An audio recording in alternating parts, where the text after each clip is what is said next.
Hey DC, welcome back. I'm calling this video lo-fi vinyl finds because I'm filming on my phone with no fancy camera or microphone, and also I'm feeling kind of lo-fi myself, I guess. I had the first COVID vax yesterday, so I'm feeling really tired, really a little bit grumpy, but I've got some spare time to make a quick video. So I have a bigger than normal stack of stuff. A lot of things came in from overseas over the past few months, so I'm going to kind of whip through these pretty quick. I'm going to keep descriptions very short, much shorter than normal. No small talk, just straight into the records. This is Ali Akbar Khan, Pre-Dawn to Sunrise Ragas and Morning Ragas. Now this is a absolutely beautiful, beautiful record. This I think came out in Japan only. Sorry, Pre-Dawn to Sunrise Ragas is the first disc and the second is Morning. Yeah, this is very, very beautiful, peaceful, relaxing, meditative. I have weirdly been playing this every Sunday morning for the past 6 weeks while I have my morning coffee, and yeah, I really get into a groove with it. It's absolutely, absolutely beautiful, spiritual. It's great. Yeah, absolute master.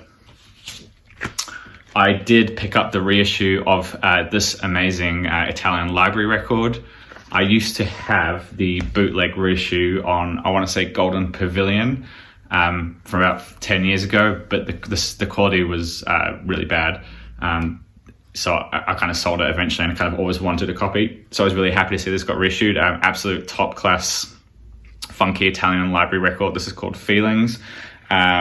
The aliases used are Jay Richford and Gary Stephen, but it's actually two Italian guys whose names I cannot remember off the top of my head. I can't remember. I'm not going to even pretend. But yeah, this is absolutely wonderful. Funky, orchestral, sounds like it goes from different moods. There's pieces that sound like Axelrod. There's pieces that sounds like Superfly soundtrack. Yeah, it's really wonderful. Absolutely worth checking out. I surprisingly didn't have this amazing record here. I did find a copy in my local. I was really happy. This is Barney Moshi. Originally came out on Saravah, I want to say 1972. This is the reissue from a few years back. Absolutely wonderful patchwork of styles of African music interlaced with jazz pieces. Some of it works amazingly, some of it's a bit off. I do think this is an absolute beautiful record though, and yeah, a really important record. I'm really stoked to have it. Barney Moshi. Yeah, super wonderful. Slow down. Yeah, more boring records. Alan, I just watched your latest boring records video. I really enjoyed it. I thought it was quite funny. I'll show some boring records, shall I? Just for you. Here's a boring record that everyone knows or should have. I finally picked up a copy. Cluster Zokazite. This is a reissue, which is extra boring because it's not even an original. Another extra boring album, Agitation Free Malish. Everyone Who's Cool shows the original pressing with the amazing original artwork. This is the boring reissue with alternate cover design that's absolutely terrible. Very boring. Oh, this is really boring. The Tone Poet reissue of a Wayne Shorter album, because everybody is showing the Tone Poets. Yeah, nothing exciting here. Boring. This is Blue Notes. We all know about them.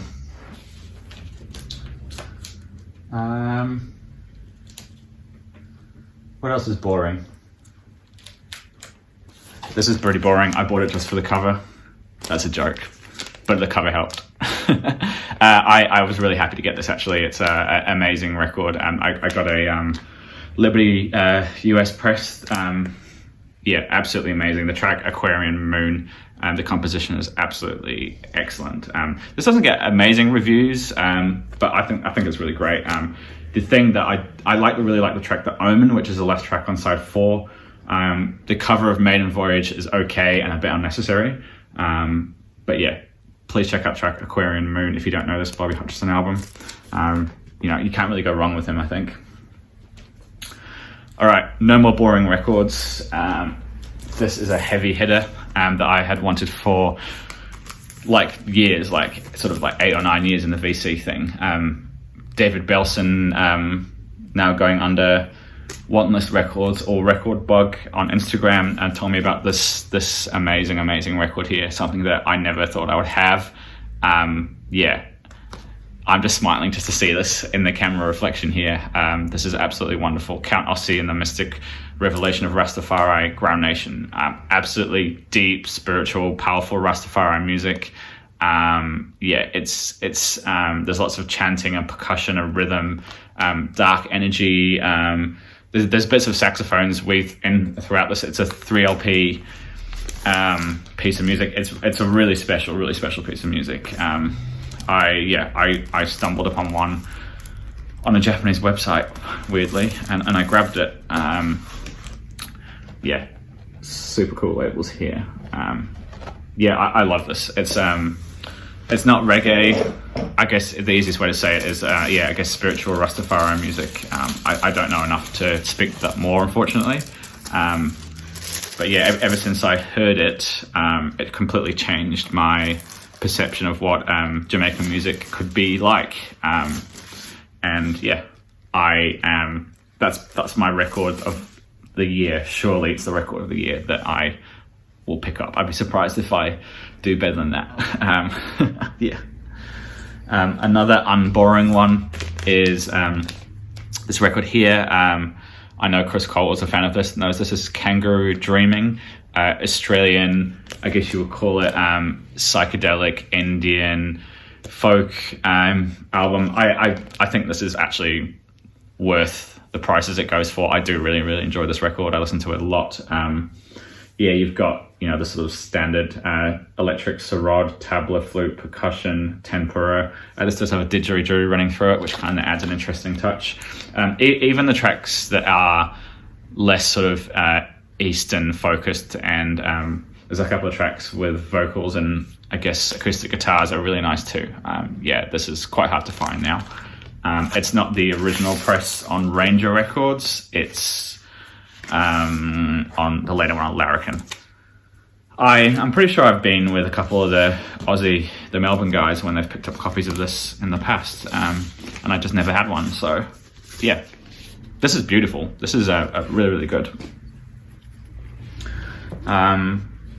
Another record which I don't think is very boring at all. I think this is very underrated. This is the Entourage Music and Theatre Ensemble. This is a reissue on Smithsonian Folkways, originally just on Folkways. Beautiful record. It's very hard to describe. It's like a mixture of modern classical, Balinese music, folk music, jazz music. I can read you a bit of the description, although it's very over the top. A brilliant first album by a totally original group performing their own compositions in an experimental spiritualistic environment.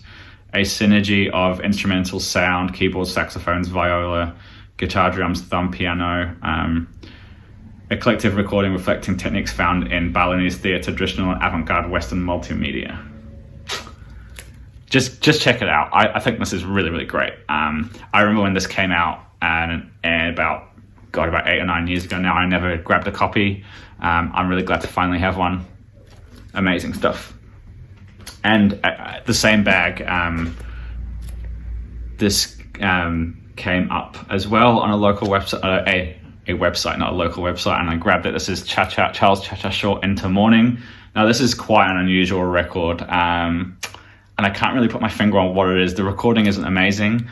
His playing isn't super deep, but it's very simple and minimal. I guess the track you would check it out is called Eternal. It's kind of like a mid to late Coltrane, a mid Coltrane piece. It's definitely worth checking out. I don't think it's a mind blower of a record or anything like that. But yeah, I like it. I'm happy. It's definitely a keeper. Charles Cha-Cha Short Into Morning. I picked up this because I remember when it came out and I never grabbed it, and I really like this. It kind of sounds like, I want to say of its time, which sounds weird because it came out in 2015 when a lot of synth revival stuff and the modular synths and the booklet synthesizers were very cool again, and these sort of records were getting put out all the time. And at the time I kind of passed over it because it was, I remember like Anthony specifically was picking up heaps of stuff like this. And I just never picked up a lot of them. But this is really wonderful. Obviously the meeting of Caitlin Aurelia Smith and Susan Ciani. They have a really beautiful synergy together, and this is sort of like an ode to the sun and the ocean. If you can see here, it was recorded out in California, I think on, it just says on some cliffs. I can't be more specific than that. I cannot be more specific than that, no. Absolutely wonderful. It's very uplifting, very, very powerful. It sounds so fresh and bright. I really love this. Check out, there's a couple of really cool stuff on this label here that do these sort of combinations between older artists and newer artists. That's kind of the theme of this series here. There's an amazing one, and it's Mike Cooper, who, you know, Mike Cooper, the UK folk guy, did the Trout Steel album. I've forgotten the title. And Steve Gunn, and I think that one is really, really interesting. And there's a Japanese one too, whose names escape me right now, that I quite like. A really interesting concept for a kind of a program is to get an old master and a new up and coming musician and kind of put them together and see what they come up with. Really interesting. Another boring record. Max Roach percussion. Bittersweet. This one hasn't gelled with me as much as his other records, to be honest. I think I just need to give it more time. His pedigree is undoubted. The musicians on here, absolutely undoubted. The first track on here is, a Max Roach classic. I just need more time with it. That's all it is, really. Check out Garver's Ghost, the first track. This is a Japanese impulse pressing.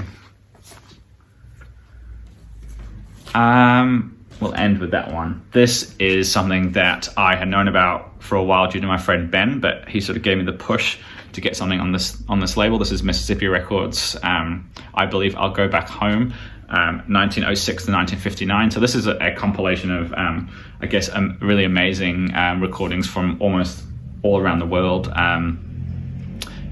Traditional music, folk music, early Latin sort of stuff. There's music from Israel on here, music from Africa, lots of home recordings, field recordings, things done in a very lo-fi way, which brings this whole theme of this video back full circle, I guess. Really happy to get this. It's really nice. It's really good. I really need to get more Mississippi Records stuff. I've really overlooked them. And then that's all. Oh no, I've got one more. Damn, I thought I was going to be really clever and end on the lo-fi theme, but that's not true, because I have this one here. This is Dillinger CB200. It's a US press on Mango. Amazing record. I think the track Cocaine in My Brain is absolutely fun. It's getting into summertime here, so this is nice to crank.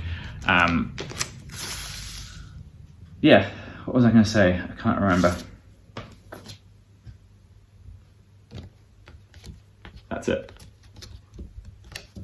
Okay. 14 minutes. Thank you for watching. I powered through that. I'm sorry I spoke so fast.